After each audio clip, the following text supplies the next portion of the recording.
오늘은 사무엘하 3장과 4장 내용 조금 분량은 많지만 스토리가 연결되기 때문에 어쩔 수 없이 조금 많은 분량의 내용을 함께 말씀 나누도록 하겠습니다. 오늘이 다윗 시리즈 27번째 시간입니다.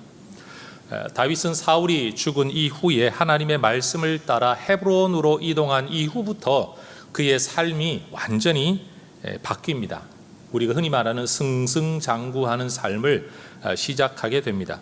이전에 사울에게 쫓겨 광야 10여 년의 삶을 보낼 때는 그렇게도 막막하던 삶이 또 보이지 않던 미래가 열리지 않던 길이 헤브론에서부터는 활짝 탄탄대로로 열려집니다.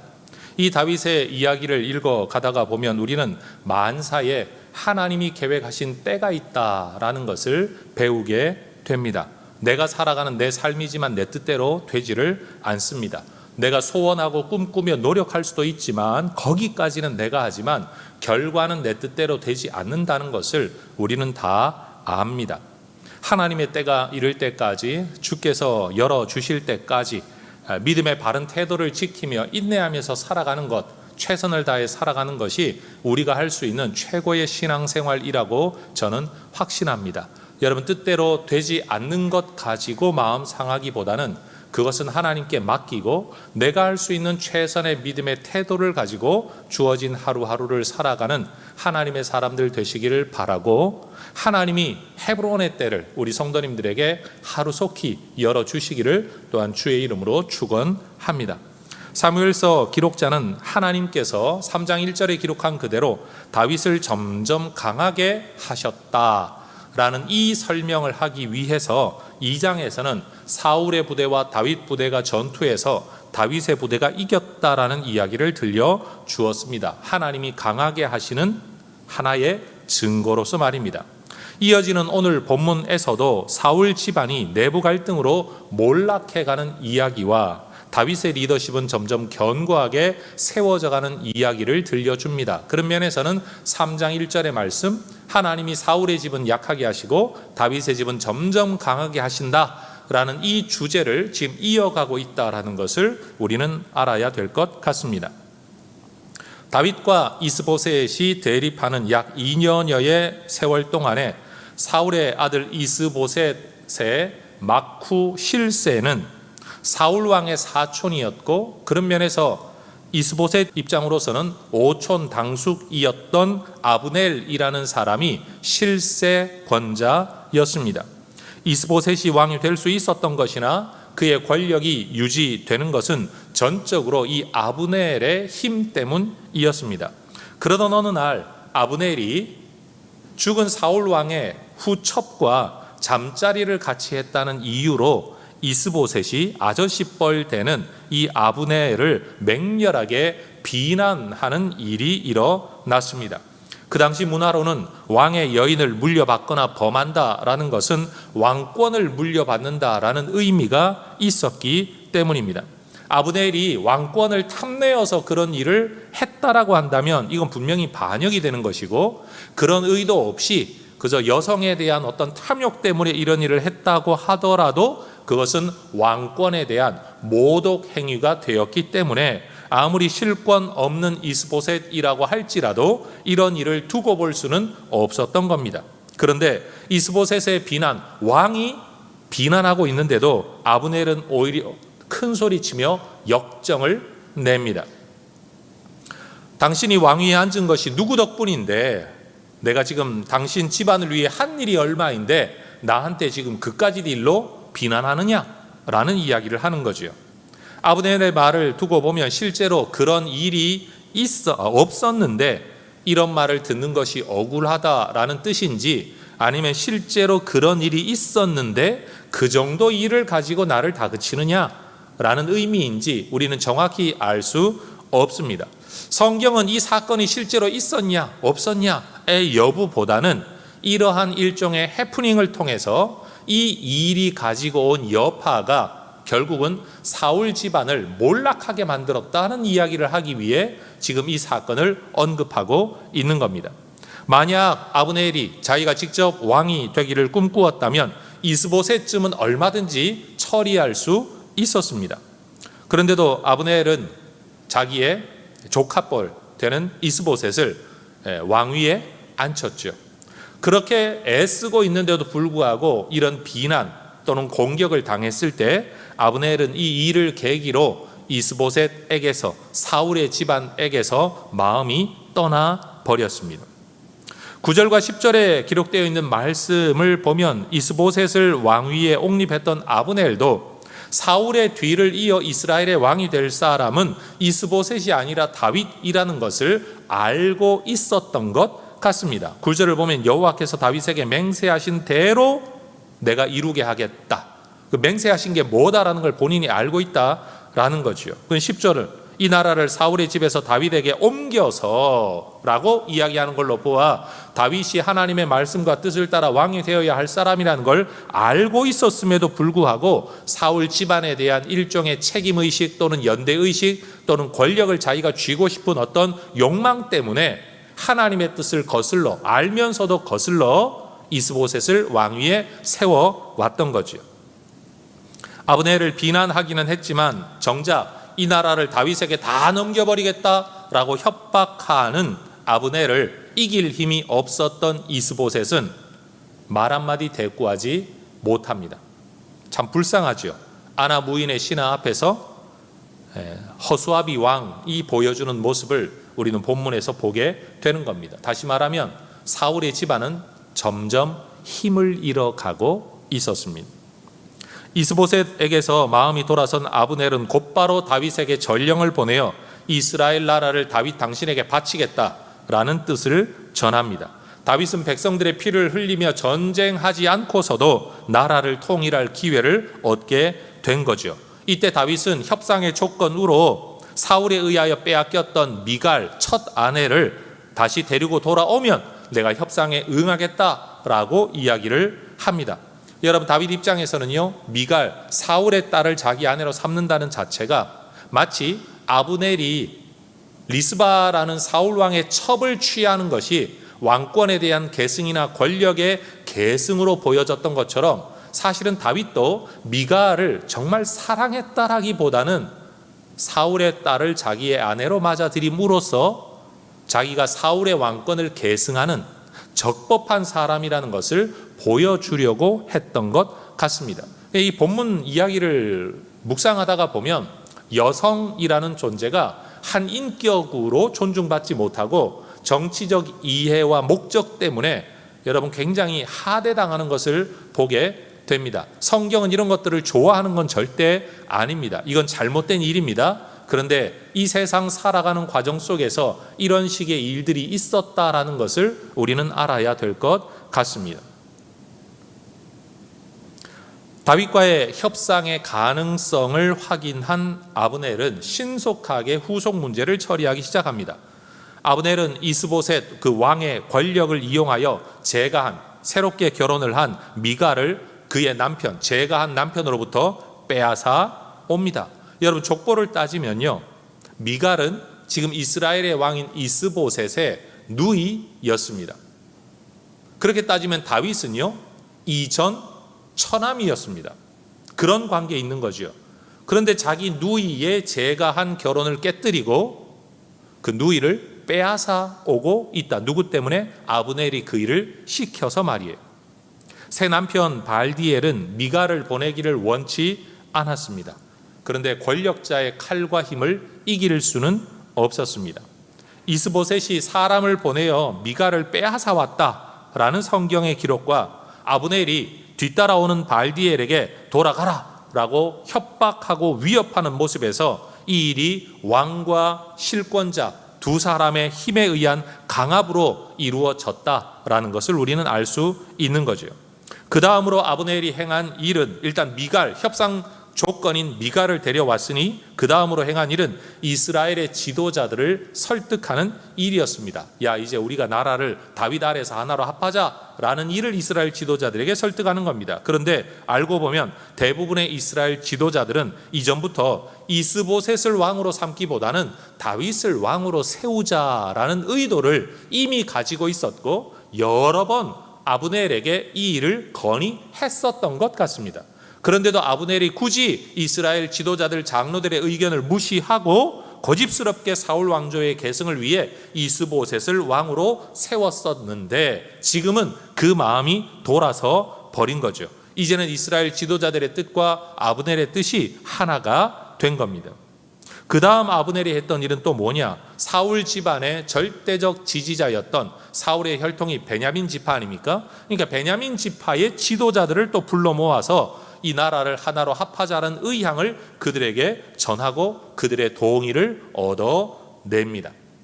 그렇게 나라 안의 문제를 다 정리한 아브넬이 이 결과를 가지고 다윗에게 협상하러 가는 겁니다. 다윗은 아브넬 일행을 정중하게 맞이하고 협상을 다 마치고 협상 성립을 축하하는 잔치까지 엽니다.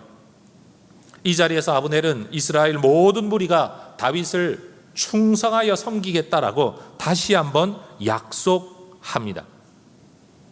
그리고 아브넬은 샬롬, 다시 말해 나라의 평화를 위해 다윗에게 왔다가 다윗이 그를 평안하게 보내어 자기 땅으로 돌아갔습니다.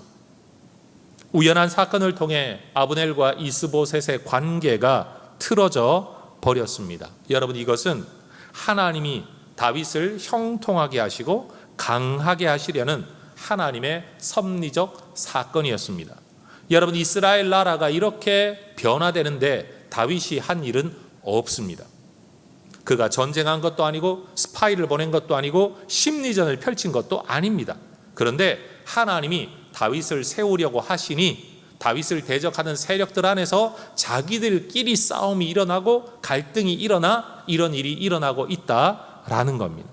인간들의 욕망과 감정에 따른 이합 집산의 역사 속에서 하나님은 그 인간 역사의 배후 속에서 하나님의 뜻을, 하나님의 사람을 세워가는 일을 이루어가고 계셨다라는 겁니다. 성도 여러분, 하나님이 우리를 세우려고 하시면요, 우리가 누군가를 죽이거나 허물지 않아도 필요하다면 하나님이 그들 스스로 허물어지게 만들어서라도 우리를 세워가실 줄로 믿습니다. 그러니 예수 믿는 자들은 내가 원하는 바를 이루기 위하여 누군가를 짓밟거나 누군가를 해하려고 하는 일을 절대로 해서는 안 됩니다. 하나님은 하나님의 섭리 속에서 여러분 이런 자연스러운 역사 속에서 우리의 길을 열어 가실 줄로 믿습니다. 때가 되면 하나님이 그런 일을 이루신다라는 겁니다. 그러니 우리는 인내하고 기다리며 내가 믿음의 길을 가는 것, 여기에 초점을 두고 우리의 인생을 살아가야 할 것입니다. 모든 일이 아브넬의 계획대로 다윗에게 유리한 쪽으로 아주 평화적으로 잘 진행되고 있었습니다. 그런데 다윗의 군대 장관 요압이 이 평화를 깨뜨리는 사람으로 등장하죠. 아브넬과 다윗의 협상이 진행되는 동안에 요압은 또 다른 전투를 위해 전장에 있었습니다. 헤브론에 없었습니다. 전투에서 승리한 다음에 전리품을 가지고 헤브론으로 돌아왔는데 누군가가 이 요압에게 아브넬이 이러이러하게 다녀갔습니다 라는 이야기를 전합니다. 23절의 말씀을 보면 아브넬이 다윗 왕에게 왔더니 다윗 왕이 보내매 그가 평안히 갔습니다 라고 말하는 것으로 보아 이 말하는 사람도 아브넬이 뭔가 좀 못마땅한 입장을 가지고 있었던 사람인 것 같아요. 그러니까 그 불만을 요압 왕에게 터뜨린 거죠. 이스라엘의 군대 장관 아브넬이 왕이었던 이스보셋에게 역정을 내었던 것처럼 이 설교의 초창기에 여러분 네가 왜 통관하였느냐 라고 말을 할 때 오히려 신하가 왕에게 역정을 내었던 것처럼 이번에는요 유다의 군대 장관인 요압이 왕 다윗에게 역정을 냅니다. 왜 그를 평안히 가게 하셨습니까? 라고 왕을 공박하고 다그치고 있는 겁니다. 지금 요압에게는 두 나라가 평화로운 방법으로 하나의 나라가 되는 것이 중요한 게 아니었습니다. 다시 말합니다. 요압에게는 두 나라가 평화의 나라가 되고 하나님이 예비하신 다윗이 통일국가의 왕이 되는 것, 그게 지금 자기한테 중요한 게 아니었습니다. 하나님이 지금 이 일을 통해서, 이 상황을 통해서 아브넬과 다윗을 어떻게 인도하고 계시나, 어떤 하나님의 섭리를 이루어가고 계시느냐, 이게 중요한 게 아니었습니다.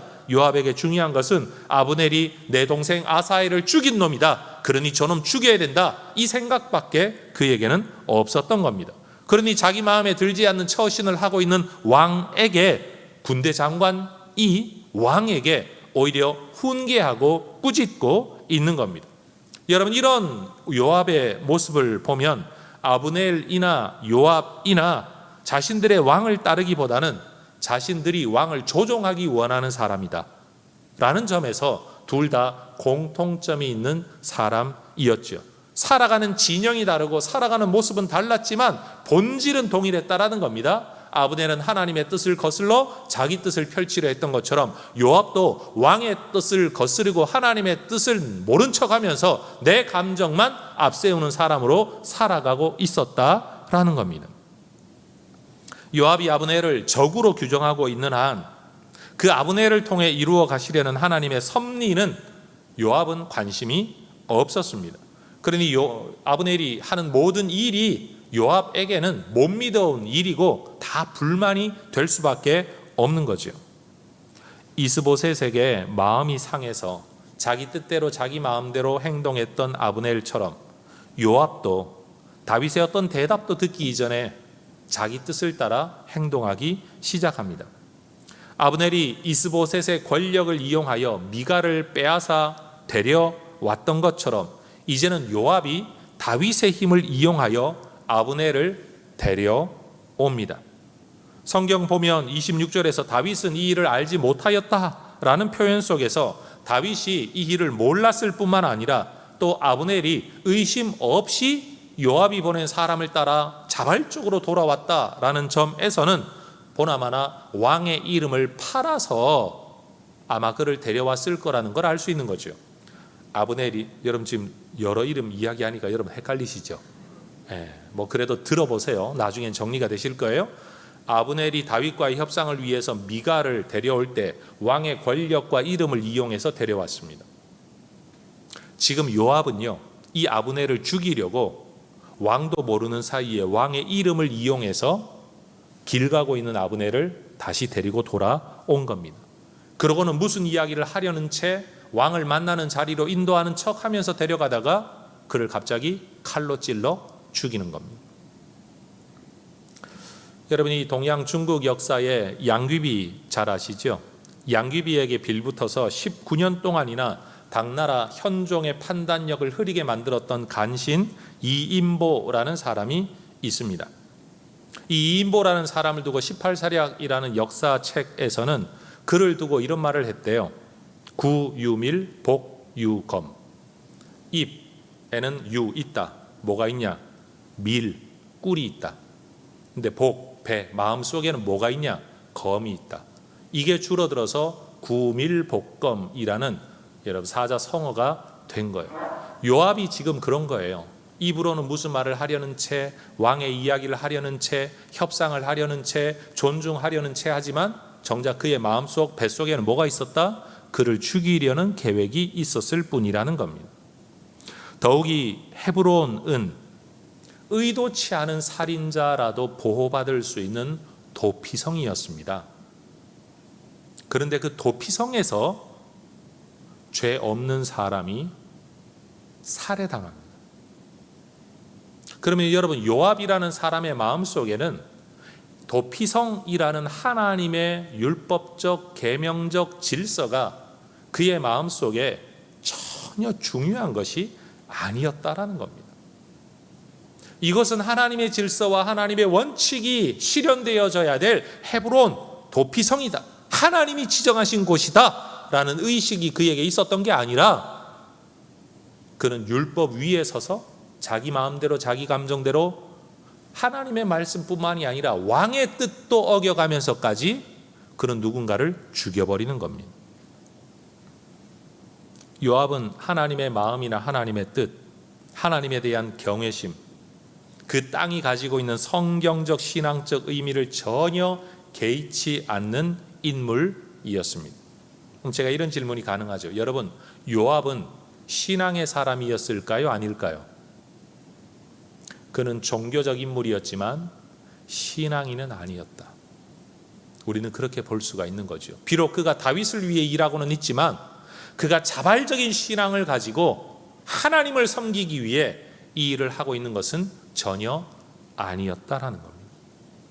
요압이 아브넬을 죽인 이유는 자기 동생 아사엘이 지난 전투에서 아브넬에게 죽임을 당했기 때문입니다. 여러분, 다윗에게 있어서, 다윗 인생에 있어서 골리앗, 도액, 블레셋 사람들, 아말렉 사람들, 이런 사람들은 너무나도 분명한 적이었습니다. 그런데 요압은 적이 아닙니다. 내 편에 서 있는 사람입니다. 그런데 이 요압이 행하는 일들이 하나님의 뜻과는 상관이 없습니다. 다윗의 뜻과도 상관없는 일들이 많습니다.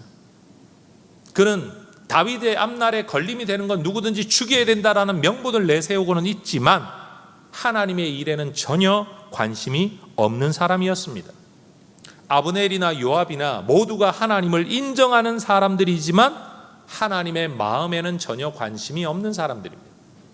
하나님이 있다는 것도 인정하고 종교 활동도 했겠지만 하나님의 뜻과 마음에 대하여, 하나님의 섭리에 대하여 자발적인 순종의 마음으로 살아가는 사람들은 아니었다라는 겁니다. 그들이 삶과 세상을 살아가는 방식에는 하나님의 자리가 없었습니다. 자기 감정, 자기 욕심, 자기 판단이 모든 것들을 결정하는 사람들인 겁니다. 그러니 여러분, 성경에 기록되어져 있는 이스라엘 사람들, 하나님의 백성들, 하나님의 백성의 지도자들이라고 말하는 아브넬과 요압의 삶에서 우리는 정말 하나님의 뜻을 추구하는 다윗이 가지고 있었던 그 마음을 볼 수가 없는 거예요. 비록 표면적으로는 다윗을 위하여 그 일을 하고 있다라고 말할지라도 내면에는 믿음이 없었어요. 오늘날 우리가 교회를 위하여 라고 이야기를 할지라도 그 내면에 정말 하나님의 주권, 하나님의 질서, 하나님의 섭리를 앞세우고 내가 살아가고 있는가를 우리는 돌아보아야 한다라는 거예요. 교회 생활, 신앙생활을 하면서도 여전히 우리의 마음속에 자기 감정이 제일이고 자기 이익이 제일이고 내 판단이 제일이고 하나님 뜻, 지도자의 뜻이 무엇인가를 전혀 개의치 않는 자기가 왕인 사람들이 교회 안에도 여전히 많다라는 거예요. 요압과 아브넬은 바로 그런 사람들의 모습을 우리에게 보여주고 있는 겁니다. 다윗은 그동안 하나님의 공의를 따르려고, 헤세드를 따르려고, 부솔의 삶을 살아가려고 인내와 기도 속에서 그렇게 힘쓰며 살아왔습니다. 복수심이 있어도 복수심을 내려놓았고, 억울함이 있어도 억울함을 내려놓았고, 여러분, 원수를 처리할 수 있는 기회가 있어도 기회마저도 내려놓으면서 하나님의 주권, 하나님의 뜻, 하나님의 섭리, 하나님 앞에서 내가 지켜야 될 바른 태도, 이거 하나 붙들고 지금까지 살아온 겁니다. 그런 다윗 편에 서서 살아가고 있는 요압, 그는 다윗 편에 서 있다는 이유 때문에 하나님에게 도구로 쓰임받고는 있지만 그들 스스로가 하나님의 뜻을 이루려고 하는 의도를 자발적으로 가지고 있지는 않았다라는 거예요. 성도 여러분, 우리가 교회에 속해 있다는 것과 교회를 위한 헌신과 봉사를 하고 있다는 것과 교회가 하려는 일에 동참하고 있다는 면에서는 신앙인이다 라고 말할 수는 있겠지만, 여러분 홀로 있을 때 그 일을 하는 여러분의 마음속에, 의도 속에, 방향성 속에도 정말 하나님의 뜻과 하나님의 질서와 주권을 위한 그 중심이 있는가를 우리는 돌아보아야 할 것입니다. 도피성에서 살인하는 사람, 그것도 무고한 사람을, 지도자가 함께 하려는 사람을 하나님의 뜻과는 상관없이 살인하는 사람, 요압. 여러분, 그런 교회에 충성하는 불신자였습니다. 이 일을 알게 된 다윗은 나라의 안녕과 통합이 아니라, 하나님의 뜻과 하나님의 계획이 아니라 개인적인 복수심으로 함부로 처신한 요압에게 노하였습니다. 심지어 요압과 그의 집안을 저주합니다. 그런데 이 저주는 개인 감정에 의한 저주가 아니라 하나님의 말씀에 근거한 것이었습니다. 신명기 27장 24절에 보면 그의 이웃을 암살하는 자는 저주를 받을 것이다. 모든 백성은 여기에 아멘해라 라고 말할 만큼, 이 말은 뭔가 하면 이렇게 하면 안 된다 라는 여러분 다윗의 가르침이었는데, 요압은 이 가르침을 완전히 무시하며 살아가고 있는 거죠. 그동안 다윗은 칼을 이용하여 이 자리에까지 오지를 않았습니다. 하나님의 섭리를 거스르지 않았고 하나님의 질서를 깨뜨리지 않았고 하나님의 평화를 깨뜨리지 않았습니다. 그런데 이제는 내가 이 자리를 지킬 뿐만 아니라 통일 왕국의 왕이 되고 싶은 욕심 때문에 하나님의 섭리, 하나님의 질서, 하나님의 평화를 깨뜨리려고 사람을 뒤에서 조종해서 잘못되지 않은, 악하지 않은 사람을 암살한 사람으로 다윗이 몰릴 지경인 겁니다. 아브넬이 암살당한 이 사건은 다윗의 이름으로 데려와서 자기 뜻으로 죽인, 그래서 사람들에게는 다윗이 그렇게 시켰구나 라고 알게 되는, 왜요? 아브넬과 함께 왔던 사람이 20명입니다. 그러면 그 20명의 무리 가운데 아브넬을 데려올 때 아브넬만 온 게 아니라 20명도 다 왔을 것 아닙니까? 그러면 그들이 돌아올 때, 아브넬이 자발적으로 돌아올 때 다윗이 불러서 왔다라는 말을 듣고 돌아왔다. 그런데 그 가운데 갑자기 암살을 당했다고 하면 남아있는 20명은 뭐라고 생각을 할 겁니까? 야, 다윗이 데려오라고 그래서 데리고 갔더니만 죽이더라. 결국 여러분, 이 모든 일에 증인이 있는 것이고 상황적으로 다윗은 완전한 오해를 받게 된 상황인 겁니다. 그래서 다윗은 공식적으로 공개적으로 요압의 편을 들지 않고 오히려 죽어버린 적의 장수죠, 아브넬을 위하여 정성을 다해 애도합니다. 아브넬의 상여를 따라가며 통곡하고 매장지까지 따라가 통곡하며 굳이 이렇게까지 할 필요가 있나 싶을 정도로 애도합니다. 그리고 사울의 죽음 앞에서 애도의 노래를 불렀던 다윗, 아브넬의 죽음 앞에서도 애도의 노래를 부릅니다. 이 왕의 진정성 있는 슬픔의 애도에 온 백성들도 동참하고, 그러면서 왕의 안위를 걱정하죠. 몸이 상할까 봐 걱정합니다. 왕의 안위를 걱정한다는 것 자체가 백성들이 다윗의 결백과 진정성을 믿었다라는 뜻이지요. 그러나 다윗은 이 정도 애도하면 할 만큼 했다라고 생각하며 자리를 털고 일어나지 않습니다. 온 백성들이 말리는데도 그는 오히려 더 깊은 애도로 들어갑니다. 왜요? 이 애도는 보여주기 위한 정치적 쇼가 아니었기 때문입니다. 그래서 다윗의 이런 모습을 통해 백성들은 다윗이 요압을 사주하여 아브넬을 죽인 것이 아니로구나라는 것을 알게 된 겁니다. 애도하는 다윗의 모습을 통해서, 요압을 저주하며 요압을 명하는, 꾸짖는 다윗의 모습을 통해서 이 일이 다윗이 시킨 게 아니로구나 라는 걸 알게 되었다는 거죠. 다윗은요, 통일된 이스라엘을 이끌어 나가야 될 정말 중요하고 영향력 있는 지도자를 잃어버린 것이 너무나도 안타까웠습니다. 다윗은 아브넬의 죽음을 애도했지만 그렇다고 감정에 못 이겨 요압을 즉각 처단하지는 않았습니다. 힘이 없던 이스보셋이 아브넬에게 말 한마디 못했던 것처럼 오늘 본문의 이야기를 보면 39절에 다윗도 지금 이 상황에서 요압을 어떻게 제어할 힘이 없다라고 말하는 것을 듣게 됩니다.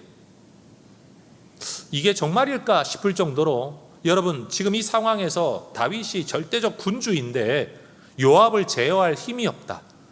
여러분, 요압도 알고 보면 다윗과 친척 관계입니다. 사촌지간이었던 것 같아요. 이모의 자녀들. 여러분, 이런 인간적인 관계에 그 다음에 지나온 12여 년 동안의 광야 생활을 하면서 요압과 함께 생활해왔던 관계성, 그리고 그가 주도적으로 군대 장관으로 기여했던 바들이 있기 때문에 요압을 함부로 처리할 수가 없었던 겁니다. 그래서 다윗은 이 사건을 앞에 놓고 하나님 앞에 맡깁니다. 하나님, 이거 분명히 잘못된 일인데 이 일에 대한 처분을 제가 하지 않겠습니다. 하나님이 알아서 해결해 주십시오.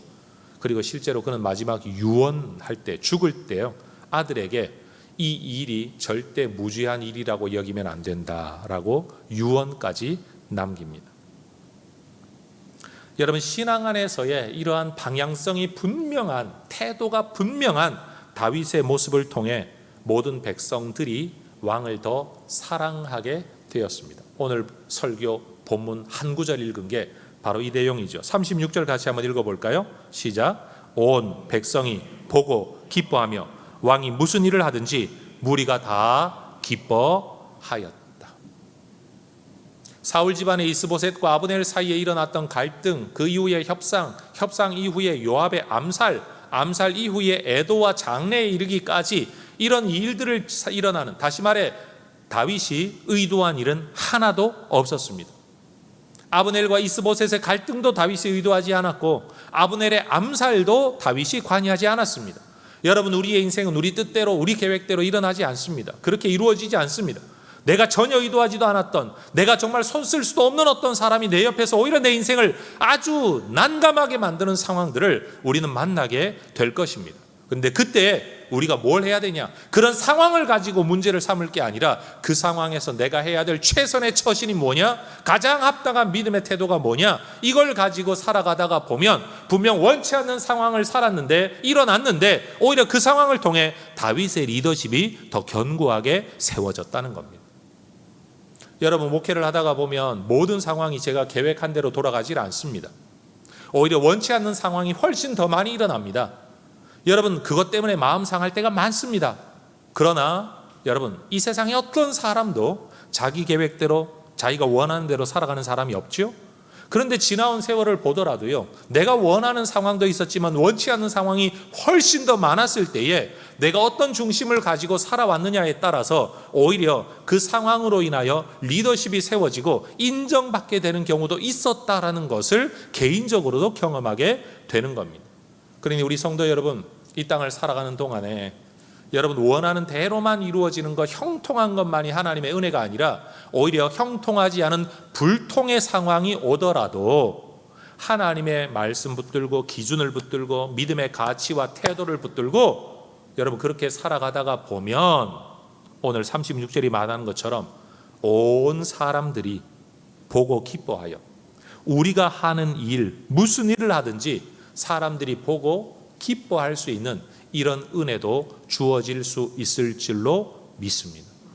예수 믿는 사람들은 바로 이걸 추구하는 사람들이에요. 형통한 삶을 추구하는 게 아니라 형통한 삶을 기도할 수는 있지만 형통하지 못한 상황도 온다는 것을 미리 각오하고 그때라도 나는 믿음의 태도를 지키겠다. 오히려 내가 믿음을 지켜가면 하나님이 전화위복되게 하시고 합력하여 선을 이루게 하실 거라는 걸 믿고 살아가는 사람, 그 태도를 가지고 살아가는 사람이 바로 믿음의 백성들이라는 사실인 거죠. 그러니 성도 여러분, 지금 코로나 같은 시국에도요, 코로나를 자꾸 탓하지 말고 정부를 자꾸 탓하지 말고 이런 상황에서 나는 어떤 태도를 가지고 예배해야 되냐, 나는 어떻게 신앙생활을 할까, 이전보다도 더 열정적으로 코로나 핑계 그만 대고 어떻게 하면 이 상황에서라도 더 하나님께 나아가고 더 많이 복음 전도하고 더 많이 다른 사람들을 섬길 수 있을까, 어떻게 교회를 섬길 수 있을까, 여러분, 이런 생각들을 하면서 살아가게 된다면 오히려 이 코로나 시국에 하나님 앞에 더 큰 복을 받아 누리는 분들도 계실 줄로 믿습니다. 그러니 여러분, 남들 다 하는 핑계 뒤에 숨는 비겁한 인생들 되지 말고 뭐라도 하려고 길을 찾는 사람, 여러분, 그런 하나님의 백성, 그런 해성교회가 되기를 저는 주의 이름으로 축원합니다. 아브넬의 힘 때문에 왕으로 세워졌고 아브넬의 힘 때문에 권력, 여러분, 이 조직이 세워졌는데 그 아브넬이 죽었다는 소식을 듣고 나자 힘없었던, 실권 없었던 이스보셋은 맥이 풀려버리죠. 왜요? 그게 나라를 지탱하는 힘이었는데, 그 사람 하나 믿고 살아가고 있는데 그 사람이 죽어버렸으니까요. 여러분, 사람을 의지하는 사람의 모습이 바로 이겁니다. 사람 의지하잖아요. 그 사람이 권력을 잃고 나면 맥이 풀려버려요. 하나님 의지하는 자는 상황이 달라져도 일어날 소망이 있는데 사람 의지하는 자는 사람 떨어지고 나면 소망이 없어지는 거죠.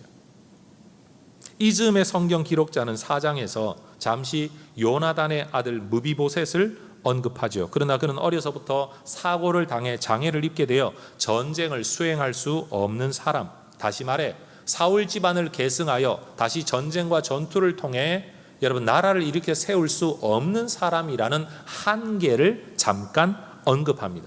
그러니 사울의 집안의 뒤를 이어갈 사람이 없다, 다시 이 집안을 일으킬 사람이 없다는 이야기를 해놓고 그 다음 이야기가 뭐냐, 마지막 사울 집안 사람이었던 이스보셋의 암살 사건을 또 기록합니다. 집에서 낮잠을 자고 있던 이스보셋이 군 지휘관 2사람에 의하여 암살당합니다. 잠자는 이스보셋의 배를 찔러 죽인 다음에 그의 목을 베어 그의 머리를 들고 이들은 다윗에게로 찾아갑니다. 기울어가는 사울 집안의 권력을 편드는 미래가 안 보이는 거죠. 그러니 오히려 다윗에게 잘 보여 공을 세워 암날을 도모하겠다라는 아주 야망을 가진 사람들이었던 모양입니다. 그러나 하나님 마음에 맞는 사람 다윗은 세상의 권력자들과는 달랐습니다. 세상 권력자들은 내가 권력을 쥐기 위해 내 반대 있는 사람들은 죽여버리고 없애버리고 그 일에 기여한 사람들이라면 다 상을 주겠지만, 다윗은 수단과 방법을 가리지 않고 자기 목적만 성취하면 된다고 여기는 그런 부류의 사람이 아니었습니다. 그는 원수의 죽음을 마냥 기뻐하는 사람이 아니었습니다. 오히려 불의한 죽음에는 진노하는 사람이었습니다. 그들은 이스보셋을 찌르고 치고 베어버려 그의 목을 벤 사람들이지만, 다윗은 오히려 이스보셋을 죽인 그들을 베어버리고 매달고 그리고 이스보셋의 장례를 치릅니다. 다윗은 이스보셋을 죽인 자를 처벌하고 그리고 이스보셋을 장례함으로써 사울의 추종자들을 적으로 두지 않습니다. 여러분, 이스라엘의 통일 왕이 되려면요, 사울의 집안도 결국 언젠가는 자기가 품어야 될 자기 백성이라는 사실을 다윗은 늘 생각하며 살았습니다. 성도 여러분, 교회를 섬기다가 보면 그래요. 다시 보지 않을 사람이라면요, 마음대로 욕해도 되죠. 물론 예수 믿는 사람은 그러면 안 됩니다만, 그런 사고방식을 가진 사람이라면. 그런데 우리는 함께 살아야 됩니다. 그리고 종국적으로는 천국에 가면 다시 만날 겁니다. 이 땅에는 어떤 사람도 우리의 욕을 들을 사람 없습니다. 왜냐하면 언젠가 반드시 우리의 가족, 우리의 친구로 하나님 안에서 다시 만날 사람이기 때문에 그러합니다.